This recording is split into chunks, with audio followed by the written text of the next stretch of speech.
Well, the protests are out in full swing already in Chicago this morning, where the Democratic National Convention is set to get underway. You heard there on Fox News that Joe Biden will be addressing the nation tonight.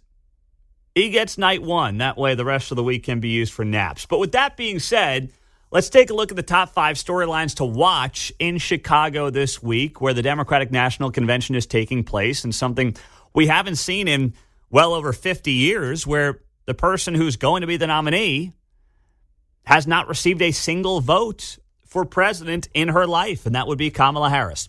So at number 5, the thing I'm watching is how buried is Joe Biden. We know he's speaking tonight, but then it's going to be like, how much does the media even talk about Joe Biden tonight? Does Kamala Harris want to talk about Joe Biden? Does anybody around the party want to talk about Joe Biden? They had to give Joe Biden something tonight. He had to get up there and say something, right? I mean, I know they want to act like the guy's dead. They want to act like he was never president. They want to act like the last 3.5 years were just, a bad dream and never actually happened. But the reality is this guy obviously was and amazingly still is the president. I can't get over the fact that they don't want him there anymore. They don't think he can do the job, meaning the powers that be, but he's okay till January of 25. He's okay for another 5-6 months, I guess. No one's ever answered that question, but either way, it is very clear this party wants to move on and act like Joe Biden wasn't actually ever in charge and Kamala Harris had nothing to do with the last 3.5 years. And that's clearly wildly disingenuous. So Joe will speak tonight, but then I will be watching CNN and MSNBC to see how they react to it. Do they react at all?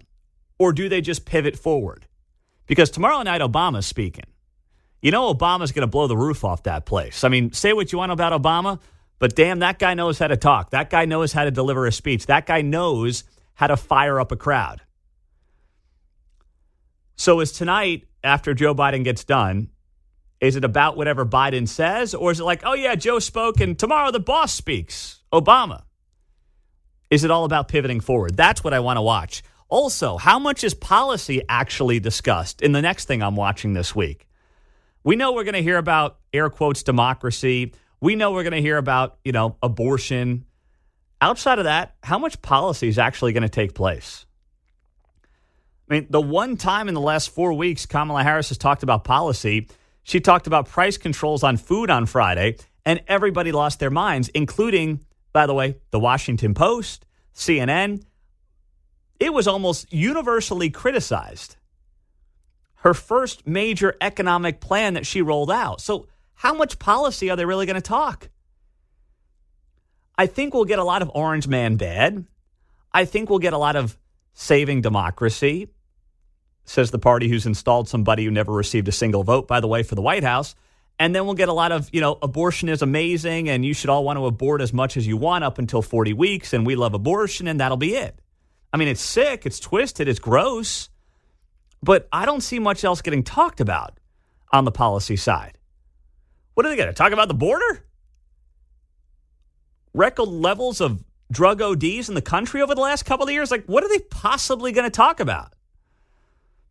The one time she talked about policy, Trump got himself an ad last Friday. A loaf of bread costs 50% more today than it did before the pandemic.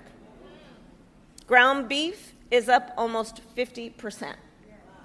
I'm Donald Trump, and I approve this message. I mean, that's all he's got to do. Turn these comments into ads. So the next thing I'm watching is how intense are these anti-Israel protests?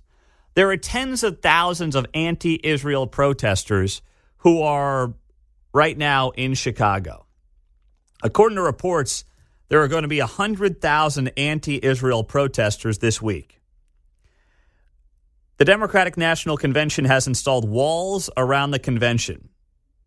Of course, this despite them being the party of walls don't work.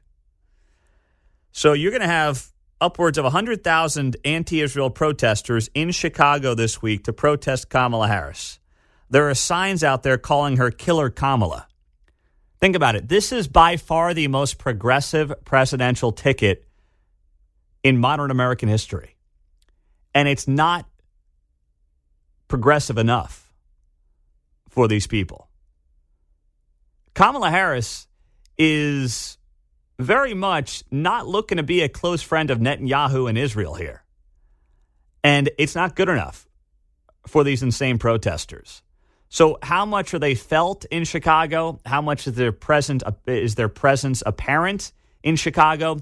Those are the things that are also going to be worth watching this week. Now, I also got to know, as I give you the 5 things to watch at the DNC this week, how many dudes are lined up for their vasectomies today? Apparently, there's a waiting list to get a free vasectomy courtesy of the Democratic National Convention. I'm not making this up, man. This was a story over the weekend that broke. Here it is. I mean, just Google it. I'm reading this from the New York Post. Free vasectomies this week at the DNC. Just blocks away. Planned Parenthood Great Rivers, which serves most of Missouri and parts of southern Illinois, is sending their mobile health center to the Windy City's West Loop to offer reproductive services today and tomorrow. Now, today's the only day you can get the vasectomy, though. And apparently they're almost sold out, which, once again, what do I say without getting myself in too much trouble here? I'm just surprised that anyone attending still needs a neutering. Any male attending still needs a neutering. I'll leave it at that. But apparently, there's a bunch of them that do, and they want one. And frankly, I'm okay with it. Maybe these are folks who do not need to be reproducing if you're running to the DNC to get your vasectomy this week. Still got time to catch a flight up there to Chicago, by the way. Just bring a bag of ice on the way home, and you'll be fine. It'll be A-okay for you. It's just disgusting. And then last but not least, how much do the speakers this week talk about Kamala versus how much they talk about Donald Trump? I think you'll get far more chatter about Donald Trump, even if he's not directly referenced, than you will about Kamala Harris. Because they can't make this election about Kamala. They simply have to make it a referendum on Donald Trump. That's their only hope. Kamala Harris was not popular with Democrats when she ran for president back in 2020. She was polling at 4%, and she dropped out before the Iowa caucuses. She's not a popular politician. So their best bet is to use their media allies, promote the propaganda around her, and make it all about Trump. That's all they've got. And I think that will be on full display this week when you watch these speeches. And it won't be about Kamala. It will be fear tactics around Donald Trump. And it might work. It might work.